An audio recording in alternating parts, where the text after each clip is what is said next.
એનો પહેલો જ વિષય છે એસી ફંડામેન્ટલ. તો ફંડામેન્ટલ એસી એટલે કે ઓલ્ટરનેટિંગ કરંટનું ફંડામેન્ટલ શું?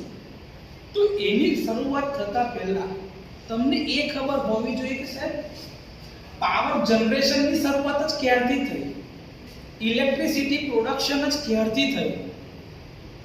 શું સૌથી પહેલેથી ઇલેક્ટ્રિસિટી વાતાવરણમાં કાં તો માર્કેટમાં અવેલેબલ હતી? ઊર્જા સંરક્ષણનો નિયમ, જેને ઇંગ્લિશમાં કહે છે લો ઓફ એનર્જી કન્ઝર્વેશન, એ શું કહે છે કે ઊર્જા ઉત્પન્ન કરી શકાતી નથી કે ઊર્જાનો નાશ કરી શકાતો નથી. શું થઈ શકે છે? એક સ્વરૂપમાંથી બીજા સ્વરૂપમાં રૂપાંતરણ થઈ શકે છે. હા કે ના? હા. તો જો ઊર્જાનું એક સ્વરૂપથી બીજા સ્વરૂપમાં રૂપાંતરણ થતું તો કોઈ પ્રકારની ઊર્જા તો વાતાવરણમાં હશે જેમાંથી તમે ઇલેક્ટ્રિસિટી પ્રોડ્યુસ કરતા હશો. તો એના માટે આપણી પાસે અવેલેબલ હતી ઊર્જા યાંત્રિક ઊર્જા. શું હતું? Mechanical energy. કારણ કે જ્યારે બીજા વિશ્વયુદ્ધની શરૂઆતમાં લોકો પાસે એક જ હથિયાર હતું. શું હતું? Mechanical energy. કેમ કે ત્યારે લોકો ટ્રાન્સપોર્ટેશન ફાસ્ટ કરવા માટે સ્ટીમ એન્જિનનો યુઝ કરતા હતા. જેમ્સ વોટે સ્ટીમ એન્જિનની શોધ કરી હતી 18મી સદીમાં. જેમ્સ વોટ કે જેને સૌથી પહેલું શું બનાવ્યું? Steam engine. અને એના લીધે જ રેલવેની શરૂઆત થઈ. રેલવેની શરૂઆત થઈ એટલે માણસો એક જગ્યાએથી બીજી જગ્યાએ ફટાફટ પહોંચવા, ટેકનોલોજીકલ એડવાન્સમેન્ટ શરૂઆત થઈ. અને એના જ લીધે એ કોલસાની મદદથી જ્યારે એન્જિન ચલાવવા લાગ્યા તો કોલસો બળતો જાય અને એના લીધે મિકેનિકલ એનર્જી મળતી જાય અને એન્જિન ફરતું જાય. એની જ મદદથી શરૂઆત થઈ એનર્જીના કન્વર્ઝનની, પ્રોડક્શનની. માણસને થોડી અક્કલ આવી. તો ઇલેક્ટ્રિસિટી પ્રોડક્શન ક્યારથી ચાલુ થયું? તો એવું કહે છે કે 1880 1890ની સાલમાં. ત્યારે 1880 ના દશકમાં, આ 19th સેન્ચુરીના મિડમાં કે એન્ડિંગ થતું હતું 19મી સદી. ત્યારે હવે 18મી સદીનો અંત ભાગ ચાલતો તો 80 90 એટલે પછી સીધું 1900 માં જ આપણે આવવાના હતા. તો એ 19મી સદીની જસ્ટ શરૂઆત થશે થોડાક ટાઈમમાં અને 18મી સદી પૂરી થવાના આવતી હતી. ત્યારે ડીસી સપ્લાય ઉપર ચાલતા, કયા સપ્લાય ઉપર ચાલતા? ડીસી સપ્લાય ઉપર ચાલતા. પાલ સ્ટ્રીટ કરીને યુએસએ ની અંદરમાં જગ્યા છે મેનહેટનમાં. ત્યાં આગળ થોમસ આલ્વા એડિસન કે જેને ડીસી પર ચાલતા સાધનોની શોધ કરીને પાવર પ્રોડક્શન ચાલુ કર્યું. એમાં સૌથી પહેલા એ પાલ સ્ટ્રીટમાં 59 લોકોને ઇલેક્ટ્રિસિટી પ્રોડ્યુસ કરીને આપી હતી. યુટિલાઇઝેશન કેટલા કસ્ટમરનું હતું? 59 લોકો. એ આખી શેરીમાં જેટલા રહેતા હતા ને એમાં 59 લોકોને પાવર મળતો હતો. ક્યાંની વાત કરું છું? યુએસએ. કોણે આ શરૂઆત કરી હતી? Thomas Edison. આલ્વા એડિસન કહે તો એ કહી શકાય. તો થોમસ આલ્વા એડિસને આની શરૂઆત કરી આપી. હવે ડીસી પર ચાલતા પાવર તો મળવા લાગ્યા, લોકોએ વાપરવા બી લાગ્યા. હવે જ્યારે શરૂઆતમાં તમને પાવર મળે તો તમે એમાં એફિશિયન્સી ને બધું થોડી શોધવા જવાના છો. સૌથી પહેલા તો શું હોવું જોઈએ? જો તમને ભૂખ લાગી હોય તો સૌથી પહેલા તમે શું જુઓ? જમવાનું મળવું જોઈએ. એવું જો કે આ સારું છે કે ખોટું છે. રણ પ્રદેશમાં તમે ગયા હોય, તમને જબરજસ્ત તરસ લાગી છે તો તમે એવું જોવાના છો કે આ પાણી પીવાનું છે કે નહીં. તમે શું કરશો? પાણી દેખાય તો તમે એવું જોવા જશો? ના, આ તો પેલું નળનું પાણી કાં તો માટલામાં પડી રહેલું પાણી, આ તો ના પીવાય, બિસ્લેરીની બોટલ જ જોઈએ, એવું તમે કરશો? જે પાણી મળશે પીવો. બસ એવું કે આ શરૂઆતમાં ઇલેક્ટ્રિસિટી પ્રોડ્યુસ થઈને વાપરવાની શરૂઆત થઈ. તો ત્યારે કોઈ એવું છે કે આની એફિશિયન્સી સારી છે, આ વાતાવરણ માટે સારું છે કે ખરાબ છે, કોઈ જોવા જાય ખરું? પહેલા તો શું કે હાલ ઇલેક્ટ્રિસિટી મળી તો રહી છે, પંખો ફરે તો છે ને, પંખો ફરતો તો થયો કે નહીં, લાઈટ ચાલુ તો થઈ ને. અંધારામાં આપણે પેલું ફાનસના દીવા સળગાવવાના તો હવે બંધ થઈ ગયા. તો લોકોને ઇલેક્ટ્રિસિટી મળવા લાગી કેમ કે થોમસ આલ્વા એડિસન શેની શોધ કરી હતી? સૌથી પહેલી ઇલેક્ટ્રિક બલ્બની શોધ કોણે કરી હતી? Thomas Alva Edison.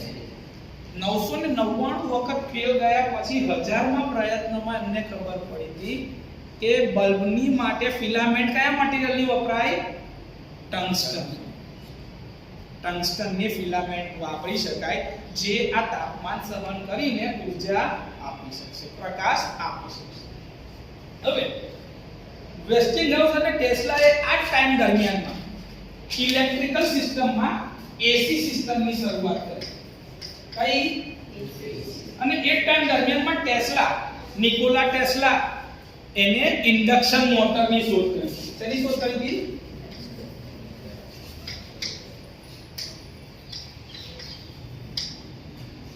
આના મૂવીઝ બી છે.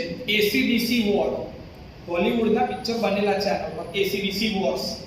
એના હોય તો નિકોલા ટેસ્લાનું પિક્ચર બી બનેલું છે કે ભાઈ નિકોલા ટેસ્લાની લાઈફસ્ટાઈલ શું હતી એના ઉપર બી પિક્ચર બનેલું.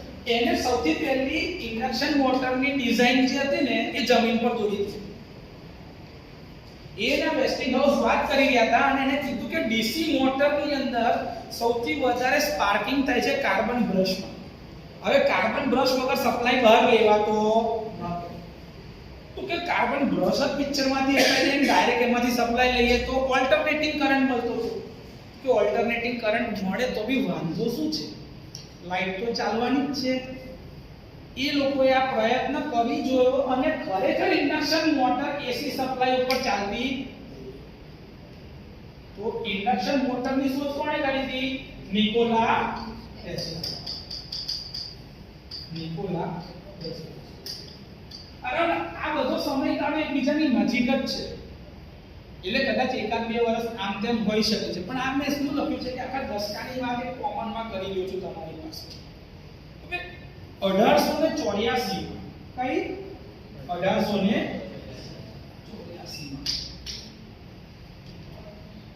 અમેરિકાની અંદરમાં એક એક્ઝિબિશન કરવામાં આવી. American society of engineers, AIE, American institute of engineers.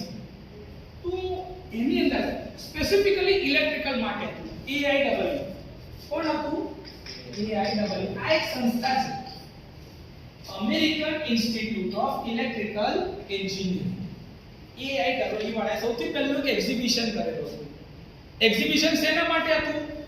તો કે ભાઈ ઇલેક્ટ્રિસિટી કેવી રીતે લોકોને લાઈટ આપી શકે છે, એના ઉપર કયા કયા સાધનો ચલાવી શકાય છે. એ હતું કોને ગ્રેડ બતાવવા માટે કે સૌથી સારામાં સારો રિસર્ચર કોણ છે? થોમસ આલ્વા એડિસન, કે જેને ડીસી સપ્લાયની સિસ્ટમને બહુ જ ખ્યાતિ અપાઈ છે, એટલે કે ભાઈ પ્રસિદ્ધ કરી આપ્યું કે ભાઈ સૌથી સારામાં સારી સિસ્ટમ ડીસી છે. એવું કોણ કહેતું હતું? Thomas Alva Edison. હવે જે માણસ આ વસ્તુ કહેતો હોય અને ડીસી પર ચાલતા સાધનો બનાવી આપતો હોય જેના લીધે લોકોના એફર્ટ ઓછા થતા હોય તો લોકો કોને સૌથી વધારે માન આપે? એને જ કે ભાઈ હા તું એટલીસ્ટ ડીસી સપ્લાયની વાત કરે છે, તું કરંટની ડીસીમાં પ્રોડ્યુસ કરે છે, ડીસીની મોટર ચલાવી શકે છે. હવે મોટર એકવાર ચાલુ થાય તો બધા જ કામકાજ મોટરથી બી તો થઈ શકે છે ને. તો લોકોના મિકેનિકલ એફર્ટ ઓછા થવા લાગે, કામ વધારે સારું થવા લાગ્યું. તો લોકો થોમસ આલ્વા એડિસનની ખ્યાતિ માટે થઈને એને આ પ્રદર્શન આયોજિત કરેલું હતું. AIEE, American institute of electrical engineering. અત્યારે આ સંસ્થા જે છે એનું નામ બદલાઈ ગયું છે. IEEE, international electrical and electronics engineers. International electrical and electronics engineers. એક બહુ મોટી સંસ્થા થઈ ગઈ છે IEEE, જે પહેલા હતું American institute of electrical engineering. કેમ કે દિવસે ને દિવસે ઇલેક્ટ્રિકલની સાથે ઇલેક્ટ્રોનિક્સનો બી વધારો થતો ગયો, એનો બી વ્યાપ વધતો ગયો, તો એના પરના સાધનો બી વધવા લાગ્યા છે. એટલે આ સંસ્થાએ પોતાનું નામ બદલ્યું છે IEEE, institute of electrical and electronics engineers. જ્યારે આ જે 1884 માં જે આવું એક ઓર્ગેનાઇઝ કર્યું ને પ્રદર્શન, શું કહેવાય? પ્રદર્શન. ત્યારે એ લોકો એવું કીધું કે ભાઈ એક લાઇટિંગ ડિસ્પ્લે મૂકી હતી જે 100 કિલોવોટનું એક જમ્બો જનરેટર જે ડીસી સપ્લાય સિસ્ટમ પર ચાલતું. તો કેટલા કિલોવોટનું 100 કિલોવોટ. કેટલા કિલોવોટનું 100 કિલોવોટ એટલી મોટી કેપેસિટી વાળું ડીસી જનરેટર બનાવ્યું. પાવર બી તો આપવાનો ને બધાને, તો કેપેસિટી બી તો મોટી જોઈએ કે નહીં. હવે જેટલી મોટી કેપેસિટી એટલું જ મોટા એના પર લોસીસ બી થાય. એ જ પ્રદર્શનની અંદર એડવાન્સ વેસ્ટર્ન્સના જે ડાયનેમો હતા અને લેમ્પ હતા એનું તો પ્રદર્શન થયું હતું, અને સાથે સાથે યુએસ ઇલેક્ટ્રિકલ કંપની જેવું આપણું કેવું જીઈ હોય એવું ત્યાં આગળનું અમેરિકાની ઇલેક્ટ્રિકલ કંપનીએ હવે લાઇટ પ્રોડક્શન થઈ ગયું, તમારી પાસે જનરેટર છે, તમે પાવર પ્રોડ્યુસ કરી શકતા હોય તો સ્વાભાવિક છે કે એ કંપની શું કહે કે ભાઈ તું પાવર પ્રોડ્યુસ કર, અમે કન્ઝ્યુમર સુધી પહોંચાડીશું. એનું એક બોર્ડ તો બને ને, જેવું આપણું કેવું છે ગુજરાત ઇલેક્ટ્રિસિટી બોર્ડ જીઈબી છે કે નહીં એવું છે. પણ હવે આ જીઈબી જે છે એ એક અલગ જ સંસ્થા છે જેની અંદર એક કરતા વધારે એન્ટિટી છે, જેમાં જનરેશન આખું અલગ છે, ટ્રાન્સમિશન આખું અલગ છે અને ડિસ્ટ્રીબ્યુશન અલગ છે. આ ત્રણની ઉપર જે નિગમ કામ કરે છે એ છે જીયુવીએલ. અને આના માટે જે કાયદા કાનૂન હોય ને કે ભાઈ પાવરમાં વોલ્ટેજમાં કેટલો વધારો કે કેટલો ઘટાડો સહન કરી શકાય, સાધનોને નુકસાન જાય તો કોણ એનું કમ્પન્સેશન આપે, એ બધું જે કાયદા કાનૂન જે નક્કી કરે એને કહેવાય જીઈઆરસી, ગુજરાત એનર્જી રેગ્યુલેટરી કમિશન, જીઈઆરસી. આ બધું તમને ડિટેલમાં સમજાઈશું જેવો સમય આવશે એમ આપણે ભણવાના છીએ. હવે આ તો થયું તે સમય દરમિયાનમાં ફ્રેન્ક સ્પર્જ, એલન થોમ્સન અને બ્રશ ઇલેક્ટ્રિક કંપનીના ક્લેવલેન્ડ બધા ભેગા થઈને પોતાના સાધનોનું ડિસ્પ્લે કરતા હતા જે ડીસી પર ચાલતા હતા. કયા સપ્લાય પર ચાલતા હતા? ડીસી. એટલે લોકોને સૌથી વધારે આદત શેની પડી ગઈ કહેવાય કે ભાઈ આ ડીસી પર ચાલતા સાધનો છે જ ને, વાપરો ને ડીસી પર. પણ આ ડીસી પર ચાલતા સાધનોમાં તકલીફ હતી સ્પાર્કિંગ. શેની તકલીફ હતી? કાર્બન બ્રશ ઘસાઈ જાય, એના લીધે બધું કાળું કાળું થઈ જાય, એટલે એનું મેન્ટેનન્સ બી વધારે કરવું પડે ને કાર્બન બ્રશ ટાઈમે ટાઈમે બદલવા બી પડે. આ બધાથી છુટકારો મળે એના માટે 1884 ની આ સાલની અંદરમાં સ્પર્જે સૌથી પહેલી ડીસી પ્રેક્ટિકલ મોટર બનાવી કે ભાઈ ડીસી મોટર બી ચાલુ કર્યું. જનરેટર તો બની ગયું હતું 100 કિલોવોટ નું, ત્યારે એવી હવે ઊંધી એપ્લિકેશન કે સાહેબ એને ઇલેક્ટ્રિસિટી આલો તો એ મિકેનિકલ કામ કરે. તો ડીસી મોટર બનાવી સ્પર્જ. કોણે બનાવી હતી? સ્પર્જ. 1885 ની સાલમાં એસી સપ્લાય પર, કેમ કે એસી નો બી તો વિકાસ થયો, ઇન્ડક્શન મોટર બી તો શોધાઈ ગઈ હતી, પણ એને બી સપ્લાય આપવા માટે શું જોઈએ? ટ્રાન્સફોર્મર. એસી સપ્લાયને મોકલવાનો ને આગળ, એના માટે શું જોઈએ? 1885 ની સાલની અંદરમાં વિલિયમ સ્ટેનલી જુનિયર, કોણ હતું? William Stanley junior. આને સ્ટેનલી ટ્રાન્સફોર્મર્સ કરીને જે કંપની એક ચાલુ હતી સ્ટેનલી, જે ટ્રાન્સફોર્મર બનાવતી 1885 ની સાલમાં, 1885 ની સાલમાં. પછી હવે જેમ જેમ ટ્રાન્સફોર્મર અને સિંગલ ફેઝ એસી સપ્લાયનો વિકાસ થતો હતો તો એવું કીધું કે ના, એના કરતા વધારે સારી સિસ્ટમ 3 ફેઝ ટ્રાન્સમિશનની છે. સિંગલ ફેઝ કરતા વધારે કેપેસિટીમાં પાવર ટ્રાન્સમિટ થઈ શકે છે 3 ફેઝમાં. તો એનો વિકાસ કરવા માટે એના ઉપરના રિસર્ચિસ ચાલતા 1890 91 92 જતા રહ્યા. હવે 1893 ની સાલ પહેલી ટ્રાન્સમિશન લાઇન સિસ્ટમ બની 3 ફેઝ. 3 ફેઝ ટ્રાન્સમિશન લાઇન કેટલા કેવી પર ઓપરેટ થતી હતી? 2.3 કિલોવોટ. 2.3 કિલોવોલ્ટ ઉપર ઓપરેટ થતી ટ્રાન્સમિશન લાઇન 3 ફેઝ સપ્લાયમાં ચાલુ થઈ હતી 1803. તો તમે જે આ લાઈનો જુઓ છો ને મોટી મોટી જે ક્રોસિંગ પર જાય છે, એની શરૂઆત 1893 થી થઈ છે. 1803 થી 3 ફેઝ સિસ્ટમમાં. 1896 માં એસી પાવરનું જનરેશન ચાલુ થયું હતું હાઇડ્રો પાવર પ્લાન્ટમાં. એટલે કે બહુ ઊંચી હાઈટ ઉપરથી પાણીને સ્ટોર કર્યું હોય, પાણીને જવા દે એટલે એની જે કાઇનેટિક એનર્જી હોય કે જે મિકેનિકલ પ્રવાહ હોય ને એના લીધે ટર્બાઇન શું ફરે? ટર્બાઇન ફરે એટલે ટર્બાઇન કોને પોતાની એનર્જી આપે છે? મોટરને ઇનપુટ આપે, મિકેનિકલ ઇનપુટ. મોટરને જનરેટરને મિકેનિકલ ઇનપુટ મળ્યું તો જનરેટર શું પ્રોડ્યુસ કરશે? Electricity.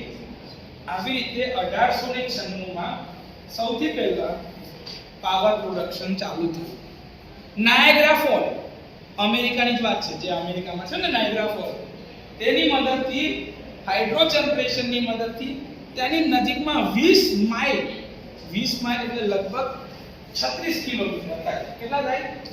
20 miles is equals to કે 1 માઇલ બરાબર 1.8 કિલોમીટર થાય. 1.8 કિલોમીટર તો 20 માઇલ એટલે કેટલા થઈ ગયા? 18 36 કિલોમીટર.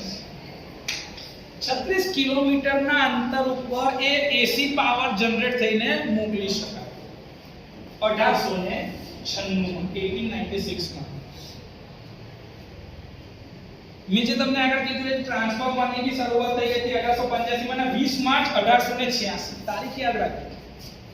20 માર્ચ 1886 એ દિવસે વિલિયમ સ્ટેનલીએ સૌથી પહેલું ટ્રાન્સફોર્મર ફંક્શનિંગમાં મૂકી દીધું છે.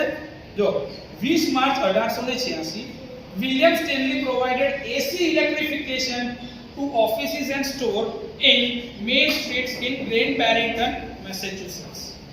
MIT Massachusetts institute of technology જે કહેવાય છે એ મેસેચ્યુસેટ્સ જે રાજ્ય છે USA માં, અમેરિકામાં, ત્યાં આગળ 20 માર્ચ 1886 20 માર્ચ 1886 સૌથી પહેલું ટ્રાન્સફોર્મર ચાલુ થઈ ગયું હતું ફંક્શનિંગમાં 20 માર્ચ 1886 મેસેચ્યુસેટ્સ. તમે વિચાર કરો કે ટ્રાન્સફોર્મર કેટલા વર્ષોથી ફંક્શનિંગ છે. એના ડિઝાઇન મોડિફિકેશન, એના વોલ્ટેજ કેરિંગ કેપેસિટી, એના ઇન્સ્યુલેટિંગ મટીરીયલ, એના વાઇન્ડિંગ મટીરીયલ બધાની ઉપર વારંવાર ટેસ્ટિંગ ચાલે છે. અત્યારે ડિસ્ટ્રીબ્યુશન ટ્રાન્સફોર્મરની ઉપર બધા ટેસ્ટિંગ ચાલે છે, એની નવી ડિઝાઇન બની રહી છે, કારણ કે લોકો આડેધડ સોલાર લગાડી આપે છે. તો સોલારના લીધે શું થાય છે? ગ્રીડ વોલ્ટેજમાં વધારો થઈ ગયો છે. તમે તમારા ઘરમાં અત્યારે જોશો ને તો મીટરમાં તમને વોલ્ટેજ 248, 249, 255, 260 એવા બતાવે છે. જે પહેલા કેટલા આવતા હતા? 230. આટલા બધા વોલ્ટેજ વધારે આવે છે. અને એના લીધે શું થશે ખબર? ઉનાળામાં લોકો એકદમ જ એસી ચાલતા ખબર બધું બંધ થઈ જાય છે. સોસાયટીમાં એવા લાઇટના પ્રોબ્લેમ થાય છે, બધું ઉડી જાય છે લોકોના ઘરમાં. આ બધી જે પોસિબિલિટી છે એના લીધે જ આ પ્રોબ્લેમ છે. તો એના ઉપર હજી બી ચાલી રહ્યું છે. 1900 ની શરૂઆતની અંદરમાં પછી ધીરે ધીરે પ્રાઇવેટ એજન્સી ને કંપનીઓ આવી કે જેને આ એસી સપ્લાયને આગળ ને આગળ પ્રમોટ કરતા ગયા કે ભાઈ એસી ના લીધે પાવર પ્રોડ્યુસ કરવા લાગ્યા, ટ્રાન્સમિટ કરવા લાગ્યા ને લોકો સુધી પહોંચાડવા લાગ્યા. કારણ કે જનરેટ કરો તો પૈસા મળવાના છે, કોક વાપરશે તો પૈસા આપશે ને. એટલે જનરેટ કરીને કોણે આપ્યું? ટ્રાન્સમિશન વાળાએ શું કર્યું? ડિસ્ટ્રીબ્યુશનને આપ્યું. અને ડિસ્ટ્રીબ્યુશન વાળાએ શું કર્યું? આપણા ઘર સુધી લઈ. 19મી સદીની શરૂઆતથી આ વસ્તુ ચાલ્યું. 1920 ની અંદરમાં તમારે બધી કંપનીઓ મોટા ભાગે ફોર્મ થવા લાગી બધા દેશોમાં. આપણા ત્યાં બી આપણે બી અંગ્રેજીના ગુલામીમાં હતા, એટલે અંગ્રેજોએ જેવું ત્યાં આગળ ઇંગ્લેન્ડમાં થાય એવી બધી જ વસ્તુ અહીંયા બી ઇમ્પ્લિમેન્ટ કરવા લાગ્યા. ધીરે ધીરે ઇન્ડિયાની અંદર બી એ વસ્તુનું ઉત્પાદન થવા લાગ્યું. આપણે બી એ વસ્તુ શીખ્યા, ટેકનોલોજી બનાવી અને આપણે બી પાવર પ્રોડક્ટ્સ કરવા લાગ્યા. આપણે પછી પાવર ઇન્ડસ્ટ્રીઝ જે છે એના રિફોર્મ થયા કે ભાઈ એકલું જે જીઈબી હતું ને એને 3 ભાગમાં વેચી નાખ્યું. જનરેશન અલગ, ટ્રાન્સમિશન અલગ અને ડિસ્ટ્રીબ્યુશન અલગ. 3 અલગ અલગ એન્ટિટી બનાવી દીધી. એટલે કે 3 અલગ અલગ ઓફિસો, 3 અલગ અલગ કંપનીઓ, બધું એકના અંડરમાં જ કહેવાય, જીયુબી એના. પણ એના 3 ભાગ. જેમ કે તમારા દાદા હોય, દાદાના 3 છોકરા, તમારા પપ્પા ને એમના બીજા 2 ભાઈ, બસ આ એના જેવું છે. આ જ રીતે કામ કરવા લાગ્યા ને ધીરે ધીરે 1897-98 ની અંદરમાં પહેલો હાઇડ્રો પાવર સ્ટેશન બનાવવાનું ચાલુ થયું. થર્મલ પાવર સ્ટેશન કલકત્તાની અંદરમાં 1 મેગાવોટનો ચાલુ થયો તો જેથી પાવર પ્રોડ્યુસ થવા લાગ્યો. 1910 ની સાલની અંદરમાં ઇન્ડિયન ઇલેક્ટ્રિસિટી એક્ટ આવ્યો. કાયદા બી તો જોઈએ ને, લોકો આડેધડ પાવર પ્રોડ્યુસ કરે ને વાપર્યા કરે, પણ એના ઉપરનો કંટ્રોલ તો હોવો જોઈએ કે ભાઈ કેટલા રૂપિયા બિલ લેવાનું, કેટલા રૂપિયા યુનિટનો ભાવ થાય, આડેધડ તો લૂંટ તો કરાય ના ને, તો એના માટે કાયદા જોઈએ કે નહીં. એટલે 1910 ની અંદરમાં કાયદા ઇન્ડિયન ઇલેક્ટ્રિસિટી એક્ટ 1910 1910 માં આવા કાયદા બન્યા કે ભાઈ પાવર પ્રોડ્યુસ કરવાનો પણ એની કેટલી ટેરિફ લેવાની. પછી આ બધા કાયદા ધીરે ધીરે ચાલે ને આપણે 1947 માં ભારત આઝાદ થઈ ગયું અંગ્રેજોની ગુલામીમાંથી. 15 ઓગસ્ટ 1947 આપણે શું થઈ ગયા? આઝાદ. હવે દેશનો બધો અધિકાર કોના પાસે આવી ગયો? ઇન્ડિયન ગવર્નમેન્ટ પાસે. 1948 ની અંદરમાં આપણા ત્યાં આગળ બધી જગ્યા પર બધા સ્ટેટના ઇલેક્ટ્રિસિટી બોર્ડ બની ગયા. Gujarat electricity board, Maharashtra electricity board, Rajasthan electricity board, Madhya Pradesh electricity board, આવા બધા ઇલેક્ટ્રિસિટી બોર્ડ બની ક્યારે? 1948. 1948 માં આ બધું બન્યું. પછી 1950 માં આપણે બંધારણ આવ્યું હતું. ડોક્ટર બાબા સાહેબ આંબેડકરે આપણે બંધારણ આપ્યું એટલે ભારત એક સંવિધાન બની ગયું. એટલે આપણા દેશમાં જીવવા માટેના કાયદા, દેશને આગળ લઈ જવા માટે શું કરાય, આપણી ફરજ શું, આપણા અધિકાર શું, એ બધી જ વસ્તુની માહિતી આપણને આપી. 1964 માં આની અંદરમાં ગુજરાતની જો વાત કરીએ તો ગુજરાત જે છે એ અલગ વેસ્ટર્ન રિજનનો એક ભાગ છે, પશ્ચિમી ક્ષેત્રનો. તો એવા અલગ અલગ ગ્રીડ જાહેર કર્યા કે ભાઈ northern region, western region, southern region, north East region અને સેન્ટ્રલ રિજન. આ બધા એક અલગ અલગ પોતાની રીતે કામ કરતા હતા. એવા 5 અલગ અલગ ભાગ પડ્યા આપણા દેશમાં પાવર જનરેશન ટ્રાન્સમિશનની રીતે. 1976 ની અંદરમાં ગવર્નમેન્ટે આ બધાને અલગ અલગ કંપનીઓ પ્રોડ્યુસ કરવા લાગી કે થર્મલ પાવર પ્લાન્ટ હોય, હાઇડ્રો પાવર પ્લાન્ટ હોય, તો સરકારે એની અંદર ખર્ચો તો કરવો પડશે ને. આટલા બધા રૂપિયા કોણ લાવશે? ગવર્નમેન્ટ સિવાય કોઈની તાકાત ખરી કે આટલા બધા એક સાથે 1000 કરોડ 2000 કરોડ નાખી શકે? એ ટાઈમની વાત. ત્યારે સરકારી કંપનીઓ આવી કે જે આવા પાવર પ્રોડ્યુસ કરવા લાગેલા, જેમાં એનટીપીસી છે, એનએચપીસી છે, એનપીસી છે, એનએલસી છે. આ બધી પ્રાઇવેટ કંપનીઓ નથી, સરકારી. એનો મતલબ થાય નેશનલ. નેશનલ એટલે ભારતીય સરકારની અંદરમાં. 1991 ની અંદરમાં નવા એમેન્ડમેન્ટ આવ્યા જે 1948 ના કાયદાને થોડા ચેન્જ કરી આપ્યા, મોડિફાઈ કરી આપ્યા, કે જેની અંદર એવું કીધું કે ભાઈ બહારની કંપનીઓ કે પ્રાઇવેટ કંપની હોય જેમ કે અદાણી છે, રિલાયન્સ છે, ટાટા છે, એ બી પાવર પ્રોડ્યુસ કરી શકે છે અને પાવર મોકલી શકે છે, ટ્રાન્સમિટ કરી શકે છે. એવી વ્યવસ્થા એ લોકોએ કરી આપી 1991. 1992 માં સૌથી પહેલું ભારતનું ગેઝેટ નોટિફિકેશન આવ્યું જેમાં ભાવ નક્કી થયા કે 1 યુનિટના 4 રૂપિયા, 3 રૂપિયા, 5 રૂપિયા, એ બધું ભાવ નક્કી થયો 1992 માં. 1998 ની અંદરમાં રેગ્યુલેટરી કમિશન બન્યું કે જે નક્કી કરી શકે ભાઈ કે જનરેશન કંપની આડેધડ પૈસા લઈ શકે નહીં. એના ઉપર કંટ્રોલ લાવવો જરૂરી છે કેમ કે આપણને શું પાવર તો મળવા લાગ્યો પણ સામે વાળો કે ભાઈ યુનિટના તારે 10 રૂપિયા આપવા પડશે તો એવા થોડી આપી દેવાય. કસ્ટમરને શું થાય? નુકસાન. એ નુકસાનની સામે આપણે કઈ અપીલ કરી શકીએ? એના માટે એક રેગ્યુલેટરી કમિશન બન્યું કે જ્યાં જઈને તમે કમ્પ્લેન કરી શકો ભાઈ આડેધડ પૈસા લૂંટ કરે છે. 1998 ની અંદરમાં સ્ટેટ અને સેન્ટ્રલ ની અંદરમાં આવા ટ્રાન્સમિશન યુટિલિટી બની. 2003 ની અંદરમાં ફરીથી કાયદા નવા બદલાયા. પછી ધીરે ધીરે આપણે ભેગા થવા લાગ્યા. 2003 2006 માં આખું એક ગ્રીડ બનવા લાગ્યું. એમાં ખાલી 2 રિજિયન હતા અને 31 ડિસેમ્બર 2013 ત્યારે આખું ઇન્ડિયા એક જ ગ્રીડ ઉપર ચાલુ થઈ ગયું. One nation one grid one frequency. 31 December 2013 ત્યારથી આખું ઇન્ડિયામાં એક જ ફ્રીક્વન્સી છે 50 હર્ટ્ઝ. એટલે કે જે જનરેટર અહીંયા 50 હર્ટ્ઝ પર ચાલે છે એની જોડે કલકત્તા હોય કે જમ્મુ કાશ્મીર હોય કે કન્યાકુમારીમાં હોય બધા જનરેટર એકબીજા સાથે જ કનેક્ટેડ છે. એટલે કે આપણા બધા ઘોડા જે છે ને આ જનરેટર કે બધા ઘોડા એક જ હરખી સ્પીડે દોડે છે. કોઈ બી જગ્યા ના હોય એ બધાને એકબીજા સાથે શું કરી રાખેલા છે? સિન્ક્રોનાઇઝ. શું કર્યા છે? સિન્ક્રોનાઇઝ. એટલે કે બધા એક જ સ્પીડે ચાલે છે. એ ક્યારે થયું? 31 ડિસેમ્બર 2001.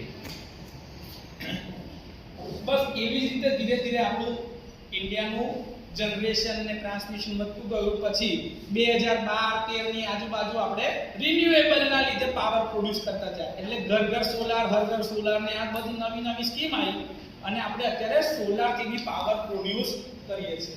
પહેલા આપણે ખાલી ઇલેક્ટ્રિસિટી બોર્ડ પાસેથી પાવર લેતા હતા, હવે આપણે જરૂર પડે તો પાવર આપીએ છીએ અને એના આપણાને એ લોકો પૈસા બી ચૂકવે છે. યુનિટની સામે યુનિટ કટની પોલિસી બી છે.